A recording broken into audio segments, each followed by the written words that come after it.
Assalamualaikum warahmatullahi wabarakatuh.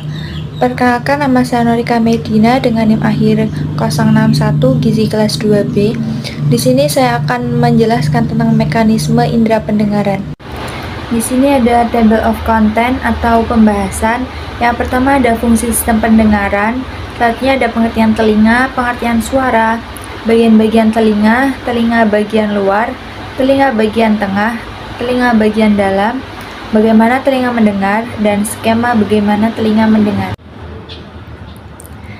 Di sini yang pertama ada fungsi sistem pendengaran. Fungsi sistem pendengaran di sini ada dua, yaitu sebagai indera pendengar dan yang kedua untuk menjaga keseimbangan tubuh. Sebagai indera pendengaran memungkinkan kita untuk berkomunikasi, memahami lingkungan sekitar, dan menikmati musik dan suara alam. Yang kedua untuk menjaga keseimbangan tubuh di sini dibedakan menjadi dua, yaitu keseimbangan statis dan keseimbangan dinamis. Sebagai keseimbangan statis yaitu kemampuan tubuh untuk menjaga keseimbangan pada posisi tetap atau berdiri. Yang kedua sebagai keseimbangan dinamis yaitu kemampuan untuk mempertahankan keseimbangan ketika bergerak. Selanjutnya di sini ada apa itu telinga. Telinga adalah bagian dari tubuh manusia yang berfungsi sebagai organ pendengaran. Tugas utama telinga adalah menangkap gelombang bunyi dan mengirimkannya ke otak. Telinga juga merupakan salah sebuah organ yang mampu mendeteksi atau mengenal suara dan juga banyak berperan dalam keseimbangan dan posisi tubuh. Di sini selanjutnya ada apa itu suara. Suara adalah bentuk energi yang melewati udara, air atau benda lainnya dalam sebuah gelombang. Lalu di sini ada bagian-bagian telinga atau anatomi dari telinga. Di sini telinga terdiri dari 3 bagian, yaitu telinga luar, telinga tengah, dan telinga dalam. Di sini telinga bagian luar ada 3, yaitu daun telinga, saluran telinga, dan membran timpani. Daun telinga terdiri dari tulang rawan elastis yang berfungsi untuk mengumpulkan gelombang suara dari lingkungan sekitar dan mengantarnya ke gendang telinga melalui lubang telinga. Yang kedua ada saluran telinga. Saluran ini mempunyai sejenis kelenjar sebasea atau sejenis minyak yang dapat menghasilkan serumen atau kotoran telinga dan berukuran 2,5 cm. Yang ketiga ada membran timpani. Batas terdalam dari telinga luar ialah selaput tipis atau gendang telinga yang secara histologis terdiri dari 3 lapis. Yang pertama lapisan terluar lapisan kulit, yang kedua lapisan tengah jaringan ikat, dan yang ketiga lapisan dalam yang terdiri dari mukosa atau selaput lendir. Di sini bagian telinga yang kedua yaitu telinga bagian tengah. Anatomi telinga bagian tengah terdiri dari 2 bagian, yaitu osikel dan saluran Eustachius. Ada 3 jenis tulang yang menjadi bagian dalam osikel, yaitu malleus, incus, dan stapes. Yang pertama malleus atau tulang martil. Tulang kecil yang berbentuk seperti martil yang menyusun tulang pada pendengaran telinga tengah.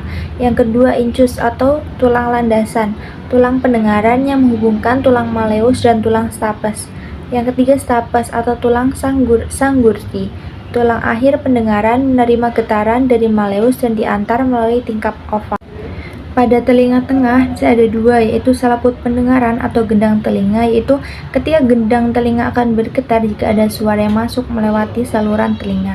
Yang kedua yaitu saluran Eustachius, yaitu saluran yang menghubungkan telinga dan mulut, fungsinya untuk mengatur keseimbangan tubuh. Selanjutnya bagian telinga yang ketiga yaitu telinga bagian dalam. Telinga bagian dalam di sini yang pertama ada koklea atau rumah siput. Koklea bentuknya mirip dengan tabung bengkok ke belakang, melilit mengelilingi tulang berbentuk kerucut. Bagian ujungnya disebut modiolus. Di dalam tuba koklea terdapat bagian yang dibentuk oleh tunjulan dinding koklea tulang dan koklea membran yang disebut membran basilaris. Membran basilaris berperan memisahkan bagian dalam tuba menjadi 2 saluran, yaitu skala vestibuli di bagian atas dan skala timpani di bagian bawah.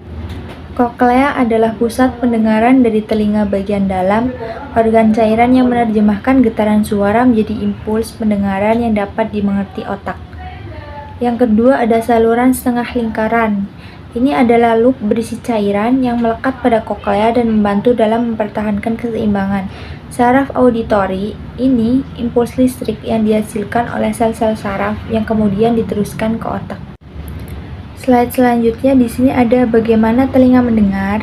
Yang pertama, bunyi merambat melalui udara. Yang kedua, daun telinga menangkap gelombang bunyi. Yang ketiga, gelombang bunyi diteruskan menuju gendang telinga melalui saluran telinga. Yang keempat, gelombang bunyi menggetarkan gendang telinga. Yang kelima, getaran dari gendang telinga menggerakkan tulang-tulang pendengaran. Yang keenam, gerakan tulang pendengaran menggetarkan cairan dalam rumah siput yang kemudian mengirim sinyal ke saraf pendengaran. Yang terakhir, saraf pendengaran meneruskan sinyal bunyi ke otak. Atau bisa juga di sini menggunakan skema bagaimana telinga mendengar. Yang pertama, bunyi ditangkap daun telinga dan masuk ke saluran telinga. Terus sudah masuk ke saluran telinga, gendang telinga akan bergetar, tulang pendengaran bergerak, cairan rumah siput bergerak, terus saraf pendengaran dan akan meneruskannya ke otak. Atau bisa juga dilihat dari gambar di atas. Di sini proses pendengaran dimulai ketika gelombang suara masuk melalui saluran auditori eksternal dan mencapai gendang telinga. Selanjutnya, gendang telinga bergetar saat terkena gelombang suara yang menyebabkan tulang pendengaran di telinga tengah bergerak. Tulang pendengaran ini kemudian mentransfer getaran ke koklea di telinga dalam yang mengubahnya menjadi sinyal listrik yang dikirimkan ke otak melalui saraf pendengaran. Nah, itu saja. Sekian dari saya. Wassalamualaikum warahmatullahi wabarakatuh.